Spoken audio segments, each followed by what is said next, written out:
कर दिया हुआ है। डियर स्टूडेंट, ये हमारी 6th क्लास की मैथ्स की बुक है। जैसा कि आपको पता है कि हमने पहले 1.2 कंप्लीट की थी लास्ट डे। और मुझे उम्मीद है कि आपने 1.2 तक जो काम कॉपीज पे करना था होमवर्क वो आप कर चुके होंगे। आगे हमारी एक्सरसाइज 1.3 जो शुरू करनी है उससे पहले हमने क्या करना है, ये जो कुछ डेफिनेशंस हैं उन पे निशान लगाने हैं। आपने इन्हें याद करना है। नीट कॉपी पे वैसे लिखने की ज़रूरत नहीं, जैसे बुक पे मैंने हाईलाइट किए हुए हैं आपने इनकी डेफिनेशंस को हाईलाइट कर लेना है ना। हमारा टॉपिक क्या है, टाइप्स ऑफ सेट्स। आपको टाइप्स ऑफ सेट्स के बारे में बताना है। There are 3 type of set की वैसे 3 टाइप्स तो नहीं, लेकिन ये उन्होंने जो 3 टाइप्स लिखी हुई हैं ये आपको उन्होंने बताया कि एक होती है उसकी फिनिट सेट है, इनफिनिट सेट है और एम्प्टी सेट है। फिनिट सेट क्या होते हैं उसकी डेफिनेशन ये देखो, ये यहाँ से लेके यहाँ तक आपने निशान लगा लेना है जितना मैंने हाईलाइट किया हुआ है। A set having a finite number of element is called a finite set. वो सेट जिसके एलिमेंट्स जो है ख़त्म हो जाते हैं उन्हें फिनिट सेट कहते हैं, यानी कि जो काउंट हो सकते हों वो एलिमेंट जिन्हें आप काउंट कर सकते हैं उन्हें फिनिट सेट कहते हैं। फिर सेकंड वाली है इनफिनिट। इनफिनिट की डेफिनेशन आपको कहाँ पे मिली, ये जो मैंने ब्लॉक हाईलाइट किया हुआ है आपने भी ऐसे ही इसकी डेफिनेशन पे निशान लगा लेना, जहाँ से लेके यहाँ तक क्या है। A set having unlimited numbers और element is called an infinite set. वो सेट जिनके एलिमेंट जो हैं वो काउंट नहीं किए जा सकते, अनलिमिटेड होते हैं, उन्हें इनफिनिट सेट कहते हैं। उसकी एग्जांपल आपको ये नज़र आ रही होगी कि ये देखो, ये सेट एन दिया हुआ है 1 2 3 4 5 तक नंबर लिख के आगे ये सो ऑन है। और ऐसे सेट जो इस फॉर्म में लिखे हुए होते हैं कि उनके आगे सो ऑन वो कंटिन्यू हों तो वो क्या होते हैं, इनफिनिट सेट। फिर इसकी थर्ड उन्होंने टाइप बताई हुई है एम्प्टी सेट। एम्प्टी मीन्स आपको समझ आ ही रही होगी कि एम्प्टी का मतलब होता है खाली। इसकी आपको ये डेफिनेशन जो है हमने everyone understand very well the meaning of the word empty. It means containing nothing. In the same sense we use it for set, जिस ऐसा सेट जिसका कोई एलिमेंट नहीं होता उसे एम्प्टी सेट कहते हैं और नल सेट भी कहते हैं। क्या, एम्प्टी सेट भी है और नल सेट भी है। इसकी डेफिनेशन है a set having no element is known as an empty और नल सेट। ये एम्प्टी सेट की डेफिनेशन है। फिर उसके बाद ये देखिए आगे उन्होंने कितनी यहाँ 3 बताई हैं। आगे उन्होंने अब सिंगलटन सेट भी आपको बताया है। सिंगलटन भी वर्ड से ही हमें पता चल रहा है। सिंगलटन सेट क्या है, a set having a single element is called a singleton set. वो सेट जिसका सिर्फ एक ही एलिमेंट हो उसे सिंगलटन सेट कहते हैं। उसकी एग्जांपल है, जैसे ये सेट बना हुआ है इसमें सिर्फ ए लिखा हुआ है, ये सेट है इसमें सिर्फ बी लिखा हुआ है। ऐसे इसकी एग्जांपल में सेट के अंदर सिर्फ एक ही एलिमेंट होता है। फिर उसके बाद है आपकी इक्वल एंड इक्विवेलेंट सेट। ये भी आपके हैं 2। अभी इक्विवेलेंट सेट कौन से होते हैं, इक्विवेलेंट सेट की ये डेफिनेशन आपने जहाँ से लेनी है। 2 sets are called equivalent if and only if 1 to 1 correspondence can be establish between them. वो सेट जिसके आप पेयर, जिसमें वो 2 सेट जब आप उन दोनों सेटों के एलिमेंट्स के पेयर बना ले या बन सकते हो तो वो इक्विवेलेंट सेट कहलाते हैं। जैसे कि ये देखिए सेट ए में कितने एलिमेंट है, 4 1 2 3 4। और सेट बी जो है उसमें कितने एलिमेंट है, उसमें भी 4 ही हैं, लेकिन कौन से, ABCD।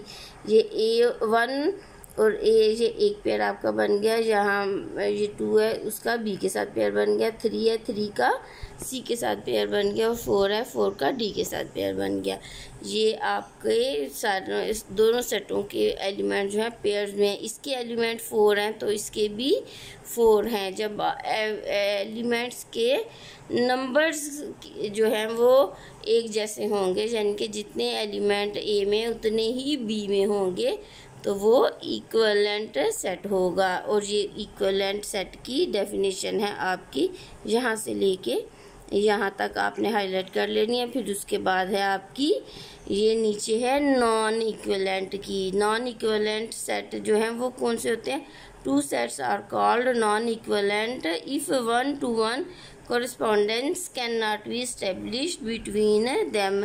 ये वो सेट है जब 2 सेटों के बीच में पेयर्स उनके आपस में ना बनते हों, उन्हें कहते हैं नॉन इक्विवेलेंट। जैसे ये देखिए C सेट है, C में क्या है 1 3 5 7, कितने एलिमेंट हो गए 1 2 3 4।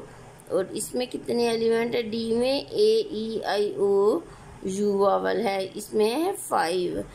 तो ये 4 है, ये 5 है, ये इक्वल नहीं है। सो ये किसकी एग्जांपल है, नॉन इक्विवेलेंट सेट की। इन नॉन इक्विवेलेंट सेट में नंबर्स ऑफ एलिमेंट दोनों सेटों के डिफरेंट होते हैं, और उनमें 1-to-1 कॉरेस्पॉन्डेंस भी जो है वो इस्टेब्लिश नहीं हो सकती, इसलिए वो नॉन इक्विवेलेंट सेट कहलाते हैं। अच्छा, अब आपने आज तो हम रीडिंग ही करेंगे इन सेट्स की, कल हम आगे एक्सरसाइज का काम जो है वो हम साथ इन्हें करेंगे। अब एक और थी, नेक्स्ट पेज नंबर 10 में है क्या, सबसेट भी हैं इक्वल सेट भी हैं। अब इक्वल सेट किसे कहते हैं, set suppose set P and set Q और एनी 2 सेट्स, P के एलिमेंट क्या है 1 2 3 4 5 और Q के एलिमेंट क्या है 3 1 5 2 4।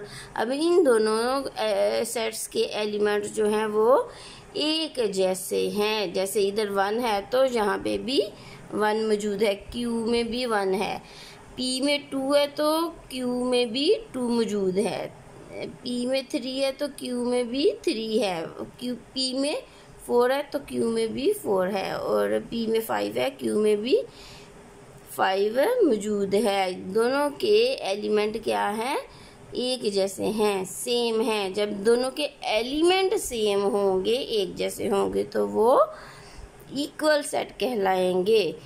तो इक्वल सेट होने के लिए each element of set Q is also an element of set P, so these 2 sets are equal sets. फिर उसके बाद है subset and super set. Equal के लिए हम इक्वल का साइन लगाते हैं। इक्वलेंट जो था, जो हम पीछे पढ़ गए हैं, सॉरी मैंने आपको उसके साइन सिंबल लगाना नहीं बताया। इक्वलेंट का सिंबल क्या होता है, इक्वल का सिंबल ये लाइन लगा के दोनों तरफ आपने एरो लगा देने हैं। जब ये बना होगा it's mean these sets are equivalent. और अगर नॉन इक्वलेंट लिखना हो तो आपने इक्वलेंट जो सिंबल था उसके ऊपर क्या कर लेना है, क्रॉस लगा देना, ये नॉन इक्वलेंट का सिंबल हो जाएगा। उसके बाद आपका था subset and super set of set. ये है इफ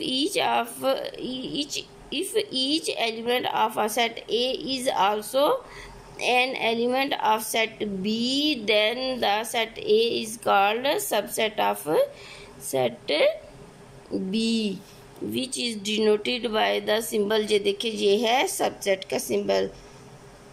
और ये भी है if A is subset of B, then the set B is called the superset of A।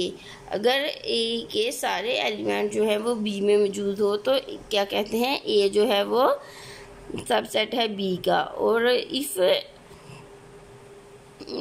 B set of A then B, और B जो है, और अगर A जो है B का सबसेट हो तो B जो होगा वो A का क्या होगा, सुपर सेट, और इसके लिए हमने साइन क्या लगाना है, B is super set of A that can be read as set B is the super set of set A. ये हमारी सेट्स की टाइप्स थी जो मैंने आपको बताई हैं। आपने ऐसे ही निशान लगा लेने हैं और इन्हें ज़हन नशीन रखना है, क्योंकि ये जितनी भी डेफिनेशंस मैंने आपको निशान लगाई है, नेक्स्ट डे जब हम अपनी एक्सरसाइज 1.3 करेंगे तो उसमें ये सारी चीज़ें जो हैं वो यूज़ होंगी। ये भी हमारा ज़्यादा काम बुक वर्क का ही है, रिटन वर्क इसमें इतना ज़्यादा नहीं है। जैसा कि आज हमने सारा बुक पे ही निशान लगा ली हैं। ये डेफिनेशन कोशिश करनी है आपने इनको याद कर लें, क्योंकि ये हमारे शॉर्ट आंसर अक्सर ही पेपर्स में ये शॉर्ट आंसर होती हैं, ये जो डेफिनेशंस होती हैं और बच्चे याद नहीं करते। तो आज आपको पूरा दिन मैंने दिया है, आपने ये डेफिनेशंस जो हैं इनको याद भी कर लेना है। होमवर्क तो करना नहीं है, लेकिन आपने इसको लर्न ज़रूर कर लेना है। ओके, थैंक यू, अल्लाह हाफिज़।